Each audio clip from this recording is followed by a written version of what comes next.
দেখুন বন্ধুরা, আমি ওলকপিটাকে ভালো করে মেশিন দিয়ে কুড়িয়ে নিয়েছি এইভাবে পুরো মিহি করে। যেহেতু আমি আগেই ধুয়ে নিয়েছিলাম আর এটাকে ধোবো না, আমি কড়াই বসিয়ে দিয়েছি এবং গ্যাসের স্টিমটা মিডিয়ামে রেখেছি, একদম হাইতে নয়। আমি ওলকপিগুলোকে একটু ভাপিয়ে নেব। যাদের গ্যাস হয় ভয়ে ওলকপি খেতে চান না, এইভাবে ভাপিয়ে নিয়ে জলটা ফেলে দিয়ে অবশ্যই আপনারা খেতে পারবেন, সেটা কোনো আপনাদের ক্ষতি হবে না। দেখুন পুরো ওলকপিটা আমি কড়াইয়ের মধ্যে দিয়ে দিয়েছি। গ্যাসের স্টিমটা আগেই বলেছি আমি মিডিয়ামে রেখেছি। এবার সামান্য একটুখানি আমি লবণ দিয়ে দিচ্ছি এর মধ্যে, দিয়ে আমি এটাকে ঢাকা দিয়ে দেব।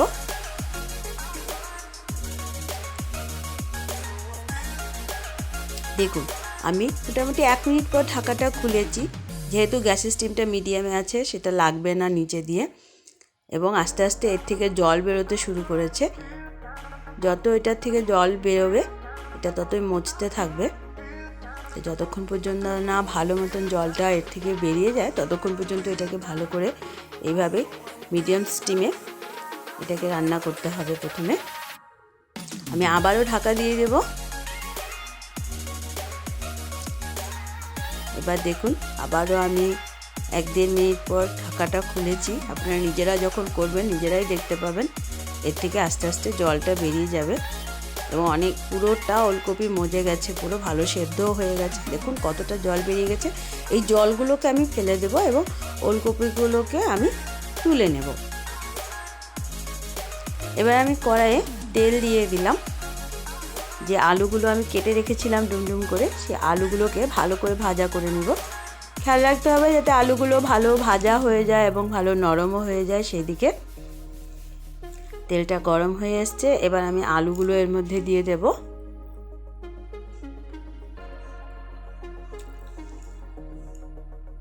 একদম বেশি কালো কালো ভাজা করব না, একটু ফ্রাই মতন সুন্দর ভাজা করব এবং যাতে নরম হয় সেদিকেও লক্ষ্য রাখবো। সামান্য একটুখানি হলুদ গুঁড়ো দিয়ে দিলাম এবং সামান্য একটুখানি লবণ দেব, কেননা আমি ওলকপি সেদ্ধ করার সময় একটু লবণ দিয়েছি এবং পরে লবণটা দেব ভালো করে।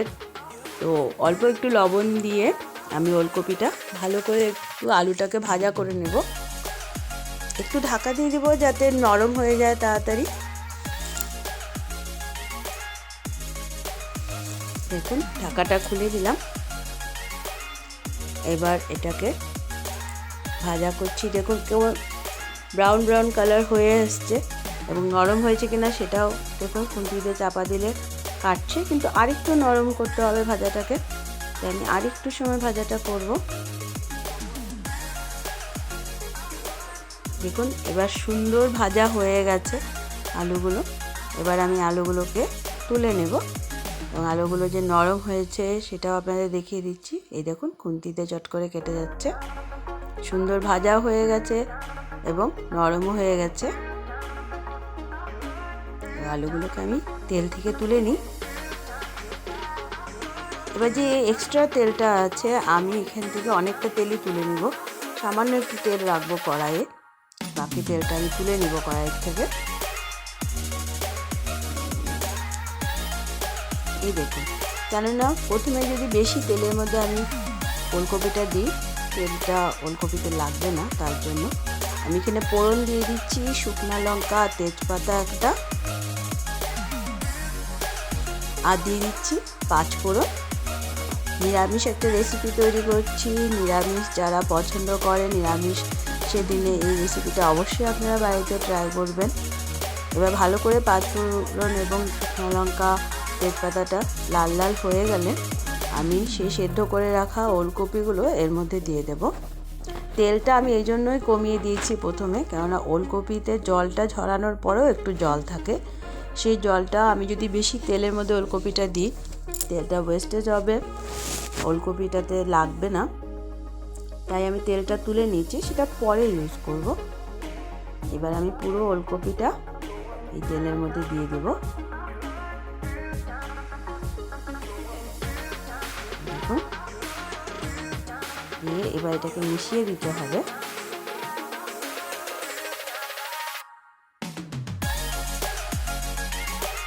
ভালো করে ওলকপির সাথে তেলের সাথে মিশিয়ে দেব।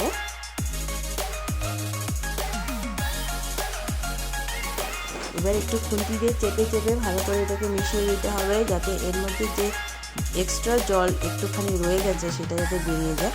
আর গ্যাসের স্টিমটা অবশ্যই পুরো হাইতে রাখবেন, কারণ আগে জলটাকে টানাতে হবে ওলকপির ভিতরে যে সামান্য জলটা রয়ে গেছে সেটা যদি থেকে যায় তাহলে খেতে একটু তিতা তিতা লাগে। সেই জন্য জলটা যাতে খুব ভালোভাবে টেনে যায় সেদিকে লক্ষ্য রেখে গ্যাসের স্টিমটা পুরো হাই করে দিতে হবে। এবার আমি এর মধ্যে দিয়ে দেবো লবণের পরিমাণটা আবারও বলছি খুব বুঝে দিবেন, কেননা যত সময় যাবে ওলকপিটা আরও মজবে, তাই লবণ যাতে বেশি না হয়ে যায় সেদিকে লক্ষ্য রেখে লবণের পরিমাণটা দিবেন আপনারা। এবার এর মধ্যে আস্তে আস্তে মশলাগুলো সব দিয়ে দিব আমি। প্রথমে দিয়ে দিচ্ছি আমি হলুদ গুঁড়ো,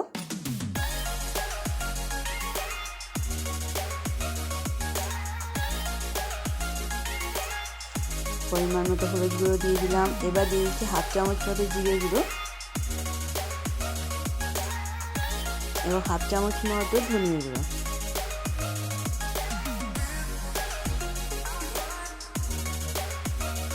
এবার দিয়ে দিব আমি বিট নুন, অবশ্যই বিট নুনটা ইউজ করবেন।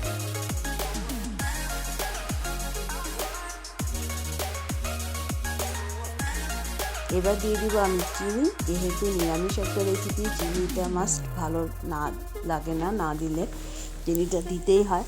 চিনি দিয়ে দিলাম আমি 1 চামচ মতো। এবার সব মশলাগুলোকে খুব ভালোভাবে মিশিয়ে নিতে হবে, এইভাবে ভালো করে চেপে চেপে মশলাগুলোকে ওলকপির সাথে মিশিয়ে নিতে হবে।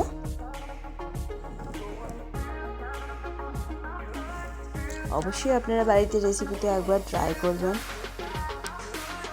আপনারা যারা যারা আমাদের চ্যানেলটিকে দেখছেন অবশ্যই লাইক করুন, শেয়ার করুন আপনাদের বন্ধুবান্ধবদের সাথে এবং সাবস্ক্রাইব করলে অবশ্যই বেল আইকনটি প্রেস করতে ভুলবেন না।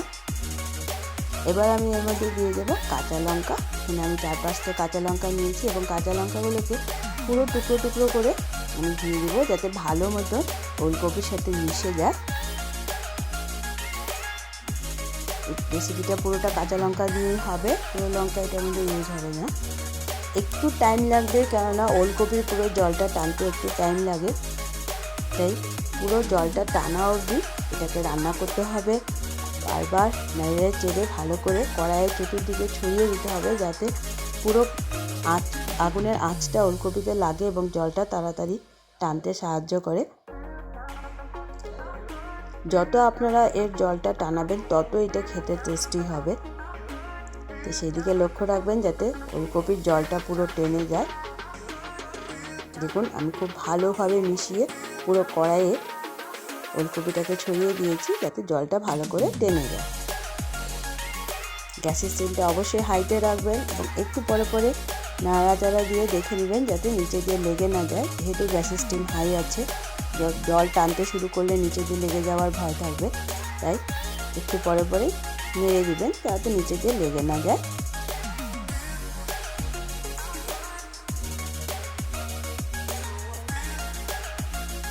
দেখুন আমি খুন্তি দিয়ে লঙ্কাগুলোকে আরও ছোট করে দিচ্ছি, কাঁচা লঙ্কার ঝালটা যখন এর মধ্যে যাবে তখন আরও বেশি টেস্ট লাগবে খেতে।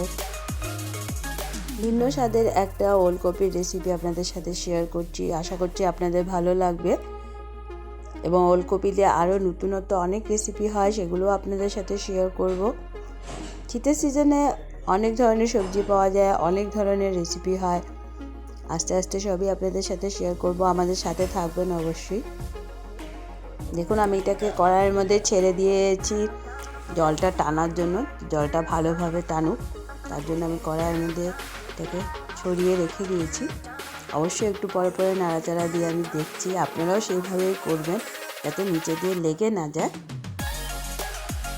যখন দেখবেন আস্তে আস্তে জলটা পুরোপুরি টানতে শুরু করে দিয়েছে, অটোমেটিক এর কালারটাও চেঞ্জ হবে এবং আরও মধ্যে আরও কমে যাবে। যতটা পরিমাণে আপনারা নিয়েছিলেন তার থেকে অর্ধেকটা হয়ে যাবে যত এটার জল টানবে, আর যত জলটা টানবে তত এটা খেতে টেস্ট হবে। দেখুন এর জল কিন্তু টানতে পুরোপুরি টেনে গেছে, দেখুন পুরো জল এর টেনে গেছে, এর মধ্যে এখন আর জল নেই। এবার আমি এর মধ্যে ভেজে রাখা আলুগুলোকে দিব, কিন্তু তার আগে আমি করব কি, জলটা পুরো টেনে যাওয়ার পরে আমি যে এক্সট্রা তেলটা তুলে রেখেছিলাম সেই তেলটা এখন আমি এর মধ্যে দিব, কারণ এর মধ্যে তো তেল নেই, একদম একটুখানি তেল দিয়ে আমি ফোড়ন দিয়ে বসিয়েছিলাম। বিনা তেলে তো এটা খেতে একদমই ভালো লাগবে না। তো এইবার আমি এর মধ্যে তেলগুলো দিয়ে দিলাম। যেহেতু কড়াইটা গরম, তেলটা চট করেই গরম হয়ে যাবে। দেখুন তেলটাও গরম হয়ে গেছে।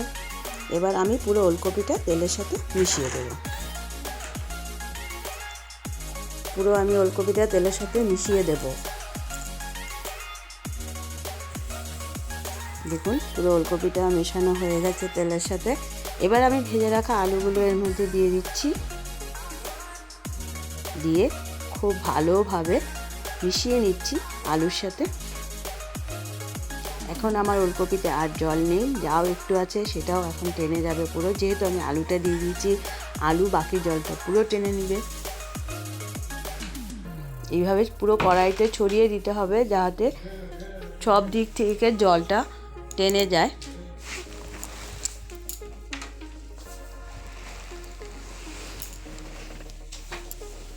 একটু পরে পরেই নাড়াচাড়া করতে হবে। দেখুন কতখানি ওলকপি ছিল, যত সময় যাচ্ছে মজে মজে একদম কমে আসছে। এভাবে ছড়িয়ে ছড়িয়ে দিতে হবে। আমার রেসিপিটা অলমোস্ট রেডি হয়ে গেছে। নামাবার আগে আমি এর মধ্যে দিয়ে দেব একটু গরম মশলা,